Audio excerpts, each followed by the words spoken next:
We all feel like giving up sometimes. We all go through times where we feel like God is 1,000,000 miles away, but we don't have any idea what He's doing. When we're tired, when we're weary, when we think we just can't go on. Most people are afraid to set great dreams and set big goals because of the fear of failure. There's something much worse than failure. It is the fear of failure. I want to remind you that failure is not final, it's formative. It is part of the process. It's part of the journey. Your failure matters as much as your success. How do you think you're going to grow if you don't ever fail? Yet some of you have failed and you have decided, well, guess what? I'm a failure. No, failure is an event. It is never a person. I need you to make up in your mind that the only way you can lose is if you quit. I just need you to keep going. First, you cannot give up. When you enter into your long season, you've got to give it all you've got. When people go into a season of struggle, the first thing that they want to do is take a sabbatical. But whenever trouble comes, the only way that you can get through trouble is work your way through it. Make a declaration to yourself. Declare all-out war that you're going to get out of this rut. I suggest to you that if you are facing a challenge, don't stop. Stay busy. Work your plan. Don't confuse movement with progress. In order to achieve your goals, you must apply discipline, which you have already done, and consistency every day. You have to work at it. Every day, you have to plan. Every day. You've heard the saying, we don't plan to fail, we fail to plan. Hard work works. Working really hard is what successful people do. And I can tell you from my own personal experience, don't give up then. Develop your own compass and trust it. Take risks. Dare to fail.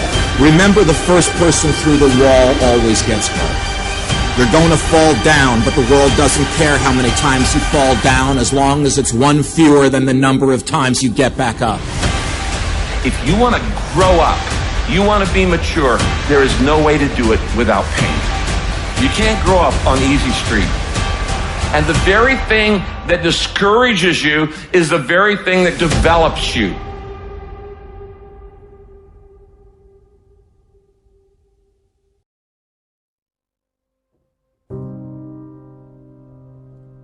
Make one room in your house as beautiful as possible. That's what I'm writing about now. I talked a lot already about the necessity of cleaning your room, which is, in some sense a foolish piece of advice because it seems so obvious, but it's not obvious at all. And you'll find if you try it, especially if you're in a household that's not very functional, that you'll encounter obstacles that you couldn't imagine existed while you're trying to put your life in order. And you can take your surroundings beyond order and move towards beauty, and that's unbelievably useful because, well, beauty calls people to their higher being, I would say, and to make friends with beauty is to introduce yourself very carefully to one of the mysteries of life that make it worth living. Now, we teach things that are generally not taught in school, as I already have said, but I want to talk about another little factor. 90% of the visits to medical doctors are directly or indirectly related to stress. 90%. My stress level, and I face as many deadlines as anybody you know. It's always a book production, a class I'm teaching, a seminar I'm presenting, and each one of them requires time and concentration. Example, how many of you feel like I've made this talk before? Can I see your hand, please? Several hundred times. I made it yesterday. You know what I did between yesterday and today? I spent over 6 hours getting ready for today. You see, I think it would be arrogant if I thought I could stand up and spit it out just because I did it yesterday or hundreds of times. That's arrogance. When you respond to life instead of react to it, react is negative. You get sick, go to the doctor, she gives you a prescription, says, see me tomorrow. You walk in the next day, she said, uh-oh, it's not working. We have to change the prescription. You get a little nervous. But if she smiled and said, hey, it's working. And so she's just responded, and you feel better because now you see some real hope in order to get ahead in life. Make friends with people who want the best for you. And that's a meditation on my own childhood and adolescence to some degree. I had friends who wanted the best for me and friends who didn't. And, they were friends who, some of them were aiming up and some of them were aiming down. And if you have a friend that's aiming down and you do something that's aiming up, then they're generally not that happy about it. They try to top your accomplishment with one of their own, hypothetical or real, or put down what you're doing, or offer you a cigarette if you're trying to quit and you've kind of done that successfully, or a drink if you've been drinking too much and are trying to stop being an alcoholic, or they're cynical and bitter and devoted towards no good. And sometimes that's family members too, and sometimes it's even part of you, But this chapter is an injunction to people, is like you have an ethical responsibility to take care of yourself, you have an ethical responsibility to surround yourself with people who have the courage and faith and wisdom to wish you well when you've done something good, and to stop you when you're doing something destructive. And if your friends aren't like that, then they're not your friends. And maintaining your friendships with them might not even be in their interest. And so it's a tricky argument to make, because I'm not saying, whenever anyone's in trouble, you should, push them into a ditch and then give them a couple of kicks. That's not the idea. The idea is that, but I had a couple of rules I didn't write about. One was be careful about whom you share good news with, and another was be careful about whom you share bad news with. And those rules ring in people's minds quite quickly. A friend is someone you can share good news with, You go to them and you say, hey, look, this good thing happened to me. And they say, look, I'm so happy that happened to you. Like, way to be. And they don't think, God damn it, why didn't that happen to me? And you didn't deserve it. Here's a bunch of reasons you're stupid and why it won't work. It's like, that's not helpful. And so I would say, if people are, the other thing people are doing, if they're trying to drag you down, let's say, is they're trying to see if you'll put up with it. Because they have this idea that maybe life isn't worth living and things aren't good, and that if they can besmirch, let's say, to use an archaic term, something that's pristine and good, then they demonstrate to themselves that there is no true ideal and that there's no necessary reason to be responsible and to strive forward. And so they use you as a test case. I'll just push you down into the low lobster bin and see how you respond. And if you put up with it, then yeah, my cynicism is fully justified. If you take people and you expose them voluntarily to things that they are avoiding and are afraid of, that they know they need to overcome in order to meet their goals, their self-defined goals. If you can teach people to stand up in the face of the things they're afraid of, they get stronger.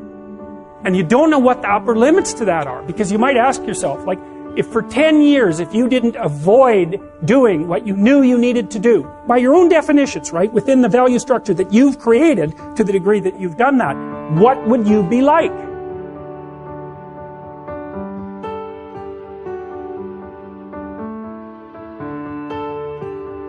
Greatness is not this wonderful, esoteric, elusive, God-like feature that only the special among us will ever taste.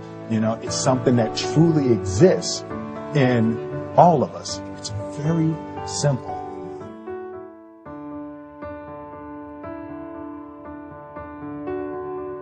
I told myself that this might be your current circumstances, but this will not be how the story ends. All you have to do, E.T., is to survive today. My glory, it doesn't happen in front of a crowd. It doesn't happen in a stadium. It doesn't happen on a stage. There's no medals handed out. My glory happens in the darkness of the early morning, in solitude, alone, where I try. And I try, and I try again to be everything that I possibly can be. The best that I possibly can be. Better than I was yesterday. Your life is your life. Don't let it be clubbed into dank submission. Beyond the watch, there are ways out. There is a light somewhere. It may not be much light, but it beats the darkness. Beyond the watch, the gods will offer you chances. Know them. Take them. He can't beat death, but he can beat death in life, sometimes. And the more often you learn to do it, the more light there will be. The mind is the matrix in and of itself. Right now, today, in this moment, I promise you, the matrix has you. If you guys know David Foster Wallace's concept of this is water, to a fish, water is so ubiquitous it ceases to exist. Now, we all have that same thing, and it's playing on us, and it's keeping us from becoming who we want to become. And that thing is our mindset. It's our belief system. It is so ever present. It is so ingrained into the fabric of who you are and the way that you process data, you don't even notice it.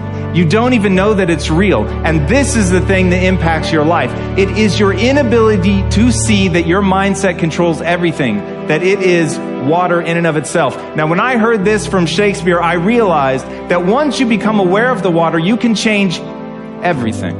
Any moment, you can choose to believe something new about yourself. Now, the weird thing about belief is as soon as you change that belief, it becomes true. Why that is, I will never quite understand. What weird quirk of human evolution has left us in a space where simply believing it makes it true? If you think you're dumb, guess what? You're dumb. Truly. And you will act in accordance with that belief, and that should scare the shit out of you. Fear is not real. The only place that fear can exist is in our thoughts of the future. It is a product of our imagination, causing us to fear things that do not at present and may not ever exist. That is near insanity, Katar. Do not misunderstand me. Danger is very real, but fear is a choice. The impulse to dream has been slowly beaten out of me through the experience of life. And most people have stopped living their dreams because of the lessons they've learned from life or things they've picked up because we've only been born with two fears. The fear of a loud sound or the fear of falling. All the other fears are fears we learn, fears we pick up. Whatever you're scared of, your life, the value you brought to the planet, far more important. Whatever you're afraid of, you're stronger. So as we begin to look toward the future and look at what will it take for us to break through those fears. One, acknowledging the fear, knowing it's all right. Some fear is healthy. Beginning to know that your dreams, your passions, your drive to achieve whatever it is you want, as it has more power and meaning, it will move you past your fears. As you begin to feel that you deserve it, your passion and goal is so strong, the fears won't matter. One can have no smaller or greater mastery than mastery over oneself. That's Da Vinci. Da Vinci did amazing things with his life. I wanted to do equally amazing things with mine.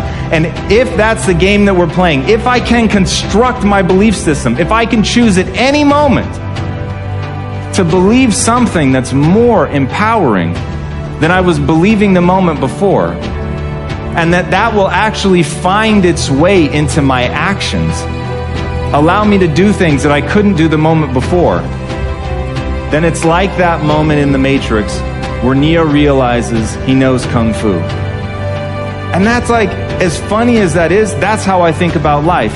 To me, the very fundamental purpose of life is to find out how many skills I can acquire that have utility, and then put that utility to the test in service of something greater than myself. When we understand the sacredness, the beauty, the eternal nature of our own spirit, then we can recognize it in creation, and we can recognize it in others. When we don't realize, experience, perceive the sacredness of our own true self, then our perception is an illusion of the world. But when we understand who we are and understand our harmony and relationship with the world around us and the people around us, then we're actually seeing everything as truth. We're seeing as a spiritual reality, even in this world.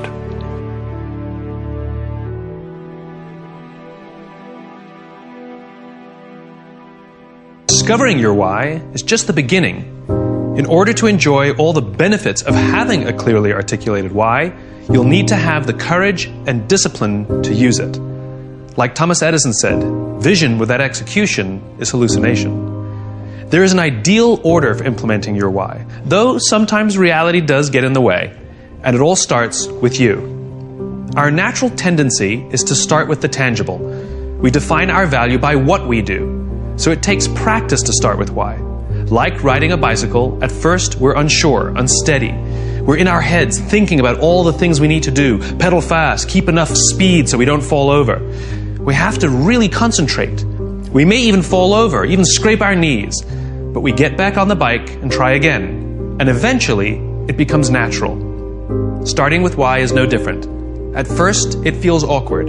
It may not even work. But with practice, it will become so natural that you won't even be able to imagine a time when you couldn't do it. Just like riding a bicycle. In time, your why will act as a filter for many of the decisions and choices you make. It becomes a tool to help you find a job or seize an opportunity in which you're more likely to succeed.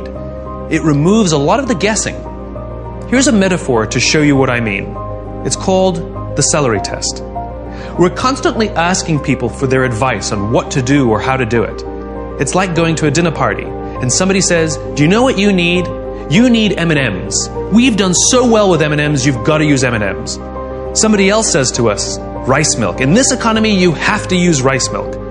Someone else says to us, "Kit Kats. You have to use Kit Kats." And somebody else says to you, "It's all about celery." We go to the supermarket with all this good advice from all these smart people with brilliant case studies, and we buy everything. We buy Kit Kats and M&Ms, celery and rice milk. There's a lot of time we spend at the supermarket and a lot of money we spend at the supermarket.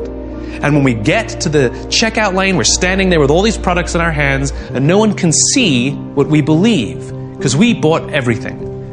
But let's imagine we know our why. Let's imagine our why is to always be healthy and only do things that protect the health of our bodies. Now which products do we buy?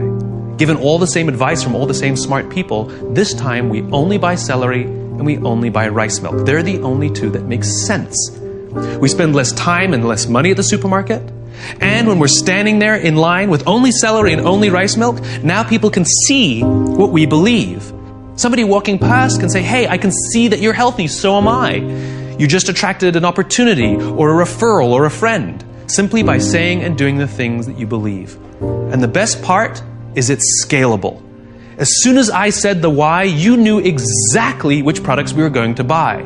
This means the more you can articulate your why, the more others will know what you stand for and will be able to help you make the right decisions. From now on, you will work to ensure everything you do is a good fit. If you do too many things that aren't a good fit, you'll feel uncomfortable and people will feel that you're being inauthentic. On the other hand, when you start with why, your ability to stand out, find support, and work to all your natural strengths will flourish. With practice, you will learn to trust your why. You will eventually start to see your job and the things you do as ways to breathe life into your cause. And the better you get at it, the more you will feel that your life and everything you do has purpose. The best way to implement your why is to work at it slowly. You don't have to do all the tips we suggest. What is important is that you pick up to 3 and commit to practicing and using them now. Dopamine is the feeling that you found something you're looking for, or that you accomplished something you set out to accomplish. So you know that feeling you get when you cross something off your to-do list? That's dopamine. It feels awesome. You know when you have a goal to hit and you achieve that goal, you're like, yes! You feel like you've won something, right? That's dopamine. The whole purpose of dopamine is to make sure that we get stuff done, right? The historical reason for dopamine, we would never eat if we only waited to get until we got hungry, because there's no guarantee that we would find food. So dopamine exists to help us go looking for food. We get dopamine when we eat, which is one of the reasons we like eating. And so when you see something that reminds you of something that feels good, we want to do the behavior that helps us get that feeling, right? So let's say you're out there going for a walk and you see an apple tree in the distance. You get a small hit of dopamine. And then what it does is it focuses us on our goals. And now we start walking towards the apple tree. And as the apple tree starts to get a little bigger, we feel like we're making progress. You get another little shot of dopamine and another little shot of dopamine until you get to the tree and you're like, yes! Okay? This is why we're told you must write down your goals. Your goals must be tangible. There's a biological reason for that. We're very, very visually oriented animals. You have to be able to see the goal for it to biologically stay focused, right? If you don't write down your goals, if you can't see your goals, it's very hard to get motivated, to get inspired. For example, think about corporate visions, right? A corporate vision has to be something we can see, right? That's why it's called a vision. You can see it, right? To be the biggest, most respected, to be the fastest growing are not visions. They're nothing, right? What does that even look like? Respected by whom? Your mother? Yourself? Your friends? Your shareholders? Who knows? What's the metric? Dunno. It's amorphous, doesn't motivate us. Just like I can't tell you, you will get a bonus if you achieve more. You're going to ask me, how much more? I'm going to say, more. Doesn't work. You need a tangible goal. You need a tangible goal, right? Here's a great vision. Martin Luther King, I have a dream that one day, little black children and little white children will play on the playground together and hold hands together. We can imagine that. We can set our sights on that. And every time we achieve a goal and achieve a metric and achieve a milestone that makes us feel like we're making progress to the vision we can see, we keep going and going and going until we achieve something remarkable. You have to be able to see it. Dopamine. Like I said, dopamine is the feeling you get when you set out to find something you're looking for as well. I talked about the to-do list. I came home from a trip just a couple days ago and I had a bunch of errands to run and I wrote down a little list of things I had to do and off I went, right? And as I was walking past, I think it was the dry cleaners, I don't remember.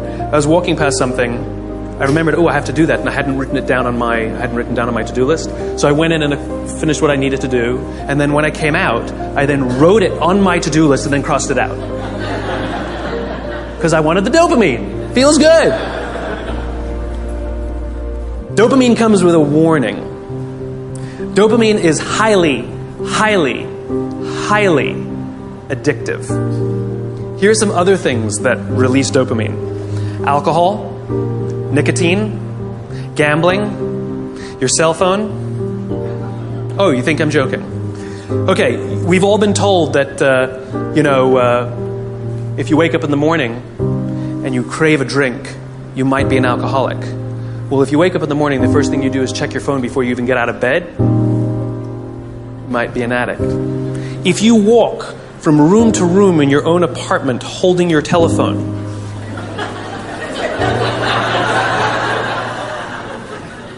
you might be an addict. When you're driving in your car and you get a text and your phone goes beep.